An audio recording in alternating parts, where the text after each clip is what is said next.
On a choisi de développer une flotte de vélos, et en particulier des vélos électriques, d'abord dû à l'arrêt d'activité d'une location de vélos classique. Donc il fallait que, suite à une forte demande de notre clientèle, qu'on pallie à ce manque. Et on a effectivement décidé de prendre des vélos à assistance électrique pour la bonne et simple raison que notre population, aussi bien touristique que les habitants, sont quand même des seniors, très actifs, mais ça reste des seniors. Et puis on a un pays qui est magnifique, mais qui est aussi un peu vallonné, avec même parfois un peu de vent, et que donc il est plus aisé, plus facile de se déplacer avec un vélo. Et puis une autre considération, c'est que nous sommes à une vingtaine de kilomètres de Perros-Guirec, qui est le point culminant pour la côte de Granit Rose, et que de nombreux touristes et de nombreux habitants désiraient pouvoir se déplacer jusqu'à Perros pour aller profiter de toute la côte, de tous ces magnifiques paysages, en dehors de la voiture. L'idée est arrivée fin 2009, le temps de regarder un petit peu le marché, notamment celui du vélo électrique, qui est un marché qui est extrêmement mouvant, qui est plutôt novateur. Il a fallu qu'on recherche un partenaire relativement fiable, et donc le projet a été complètement abouti pour mai 2011. Où on a trouvé un partenaire breton, une société bretonne qui s'appelle Vélozen, qui est spécialiste du déplacement électrique, de la voiture jusqu'à la trottinette en passant par le vélo, qui a su nous conseiller, nous guider, avec qui nous avons travaillé. Et puis de l'autre côté, nous avons travaillé avec nos hébergeurs sur la commune aussi pour leur fournir des vélos pendant la saison estivale.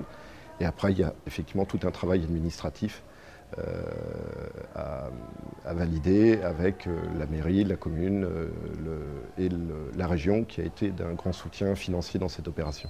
Aucun retour négatif sur le produit qu'on proposait. Quand on leur propose une location de vélo et qu'ils découvrent que ce sont des vélos électriques, c'est d'abord une surprise.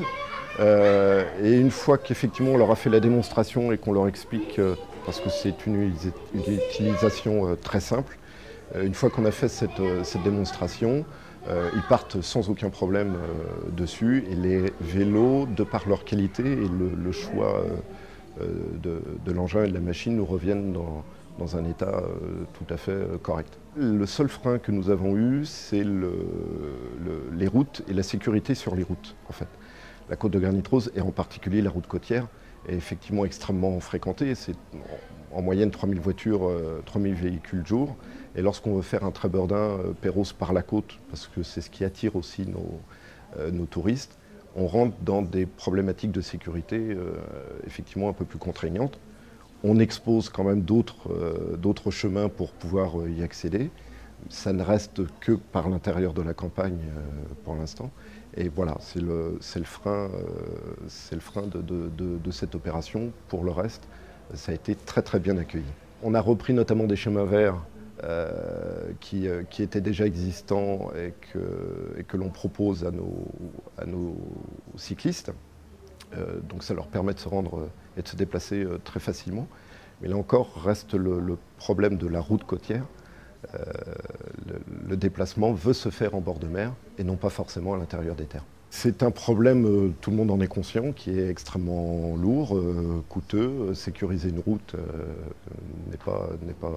ne se fait pas du jour au lendemain, mais je pense qu'il faut, en tout cas sur une côte comme la côte de Granit Rose, qui est certainement une des plus belles côtes françaises, je pense qu'il va falloir penser très sérieusement à pouvoir l'ouvrir à toutes sortes de publics.